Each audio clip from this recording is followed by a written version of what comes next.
Our next question comes from Dustin Long from Landmark Newspapers. Sir, you may ask your question. Yeah, Tony, I want to ask you, do you find that people, whether it's fans, media, or corporate America, that looks at you guys, the drivers, more now as entertainers instead of athletes, in light of the changes that have been done to enhance what some would call the show, the way the finishes, or things like that, and even talk now of changes to the chase? Do people forget that you're athletes and look at you more as an entertainer, or expect you guys to be more of an entertainer, per se?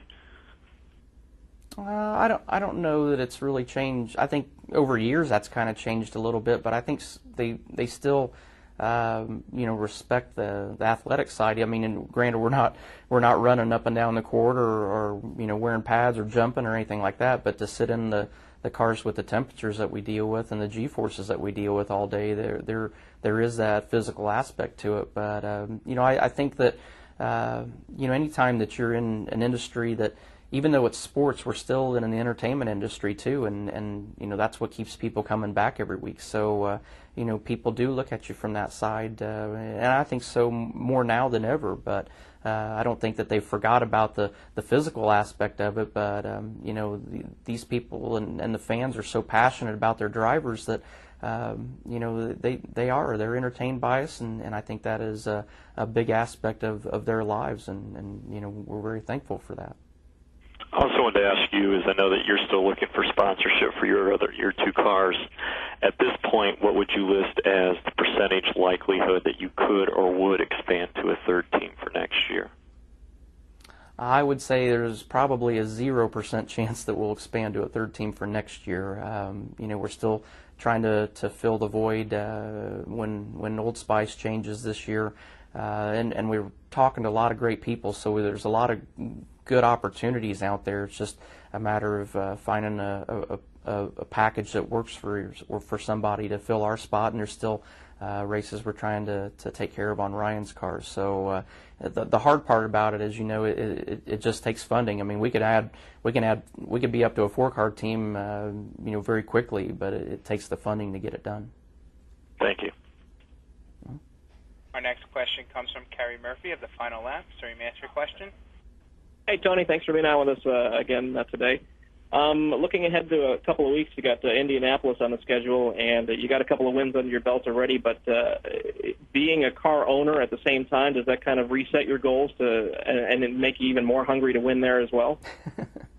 No, I don't know how my goal could change. I mean, I go to Indy for one reason and one reason only, and it's never changed. I'm just so passionate about the Indianapolis Motor Speedway, and whether it's a driver or owner, the good thing is I got 2 opportunities to have a shot at winning at Indy. But it to me, I mean, I obviously first and foremost want to win as a driver, but if we can't do that, and if I can go to victory lane as a car owner there, that would be just as special to me to be standing there with Ryan. So it's cool to have that opportunity. Obviously, you've probably talked to Ryan about that goal. He's got to be pretty excited about being in such good equipment to win at one of his favorite tracks as well. Yeah, I mean, obviously, both of us growing up from Indiana, I mean, it's a special event for the whole series in general. But when you've grown up around that speedway, it's a big goal and a lifelong dream for us to have that opportunity. So we're both excited about it. Thanks, Tony. Good luck this weekend. All right. Thanks. Our next question comes from Mike Embry from SpeedTV.com. Sir, you may ask your question. Tony, there is a lot of talk about possible changes to the chase, new tracks and formats and all. I realize you're captive to whatever NASCAR wants to do, but does it matter to you if they make some fairly dramatic changes to the chase, tracks, formats, etc.?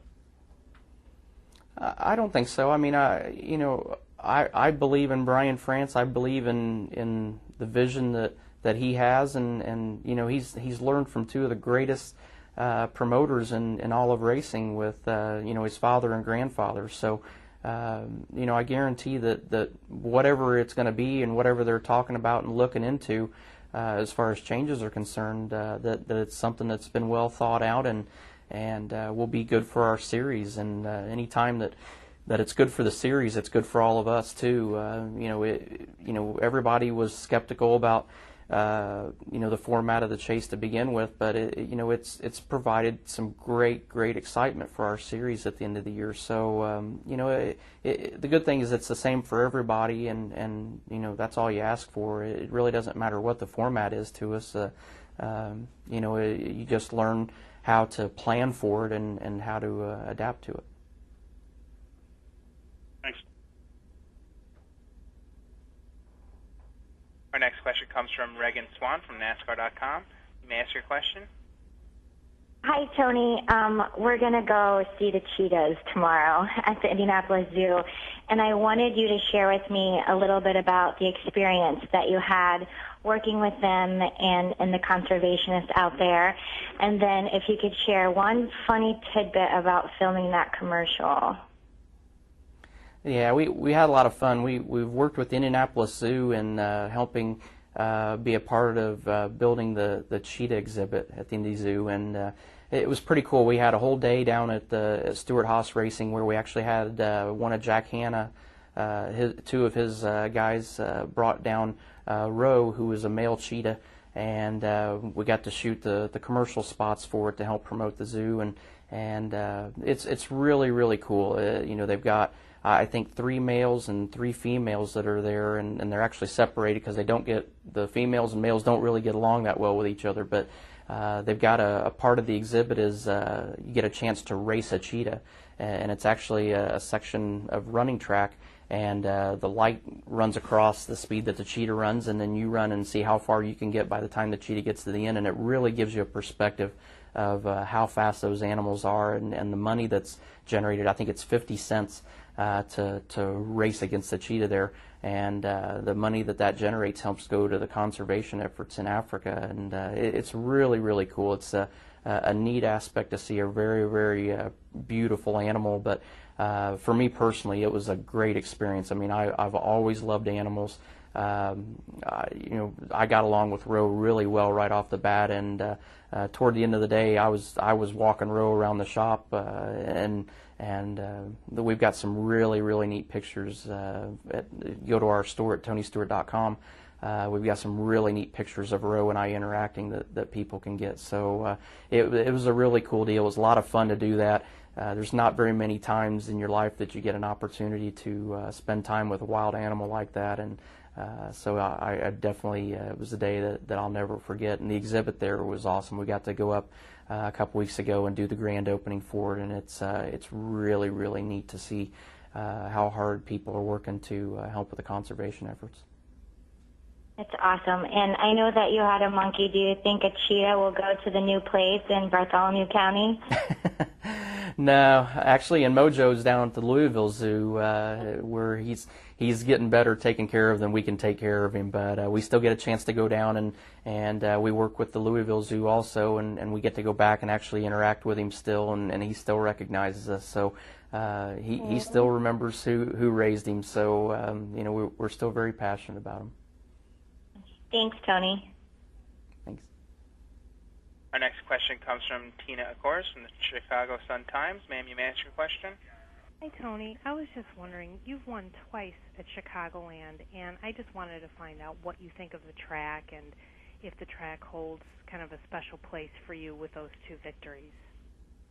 Well, you always like tracks that you win at, but it's fun. I mean, it's a great race for us. I mean, we've got 2 tracks that are very close to home, basically a couple weeks away from each other, but a lot of our friends and family and a lot of our friends that are from Wisconsin and Illinois get a chance to come to Joliet to watch us there, so it makes for a really cool weekend. We actually, it's not quite as busy as when we go to Indianapolis, so we actually get to spend a little more time with our friends that we don't get to see very often from that area. So we like it. I'm very appreciative the track took the time and put the lights in. It really has added a lot to our race, I think. So looking forward to a great weekend there.